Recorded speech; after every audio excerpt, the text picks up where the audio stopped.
Right now, you're probably watching a channel that looks like it grew overnight. It didn't.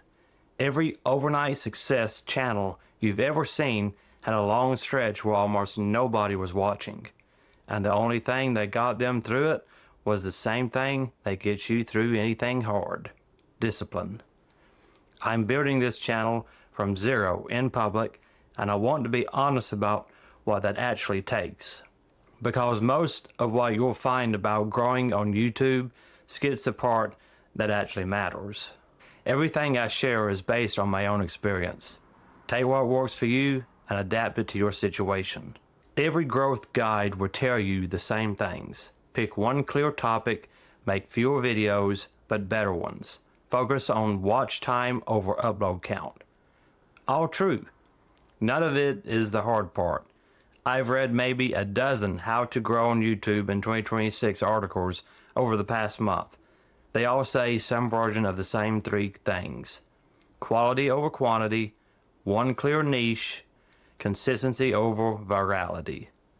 They're not wrong, but reading the advice and living inside the advice are two different experiences, and only one of them is uncomfortable. The hard part is doing all of that correctly for months while almost nobody sees it. There's no guide for the discipline required to keep showing up when the view count says nobody cares yet. That's not a strategy problem. That's the same consistency problem I talk about on this channel every week, just applied to the channel itself. I say this as someone who's actually inside it right now, not looking back on it from the other side. I don't have a big number to point to that proves any of this works yet. What I have is a schedule I've kept so far and a decision to keep talking about it honestly instead of waiting until there was a success story to make it sound better than it is. Here's what nobody tells beginners. Growth on this platform is rarely a straight line. It's flat for a long stretch, and then it compounds, but only for the channel still standing when it does. Most people quit in exactly that flat stretch, usually right before things would have started moving, because the flat stretch feels like proof it's not working. Think about the timeline most people don't see. A channel you found because it blew up probably posted for 6 months, a year, sometimes longer, to audiences you can't count on two hands. Nobody clips that part into a highlight reel, but that part is the entire story. It's just the part where there's nothing to show yet. I felt that exact pull already. A video goes up, the numbers are small, and there's a voice that says, maybe this isn't for you. That voice shows up on schedule. It's not information. It's just what week 6 of any new thing feels like. I say it because you know the flat stretch is normal and not a verdict on whether your idea is good.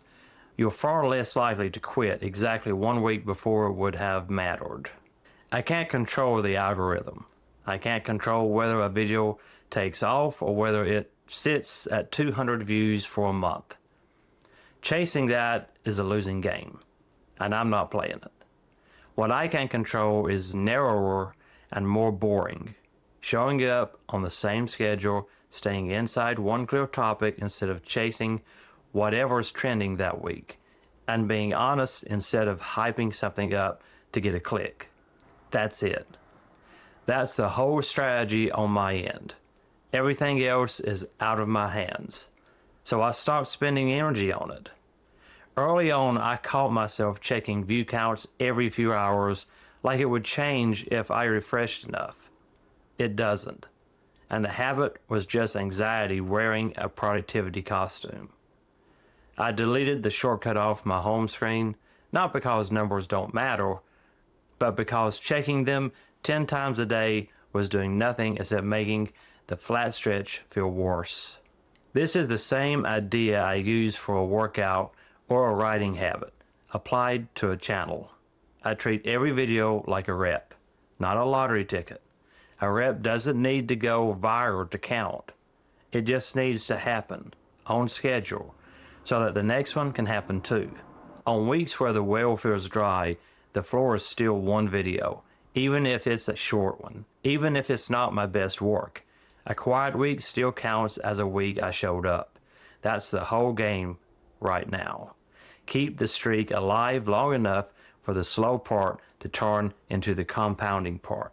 I also stopped comparing week 1 to your year 3 of someone else's. That comparison is rigged from the start. You're looking at their compounding phase and measuring it against your flat stretch. Different phases of the same process, not different levels of talent. The 2026 research on this is actually encouraging on one specific point. The platform has been giving small and new channels more of a real shot lately, looking harder at whether a video is genuinely good rather than just rewarding whoever already has the biggest following. That doesn't remove the flat stretch. It just means the flat stretch is less permanent than it used to be, if you keep showing up through it. I'm telling you all of this instead of hiding it because the channel itself is basically a live demonstration of everything I talk about here. If the ideas about discipline and consistency actually work, this channel is the proof, built one unremarkable week at a time. And if it's slow right now, that's not a contradiction. That's exactly what the flat stretch is supposed to look like before it isn't flat anymore. It also keeps me honest. If I tell you every week to keep the floor low and show up anyway, and then I quietly quit posting, everything else I've said on this channel stops meaning anything. So if you're building anything from zero right now, a channel, a business, a habit, the takeaway is the same one I keep coming back to. Control the rep, not the outcome. Show up on schedule and let the results take whatever time they take. If you want to see this experiment play out, subscribe. New videos every week on mental strength and self-improvement.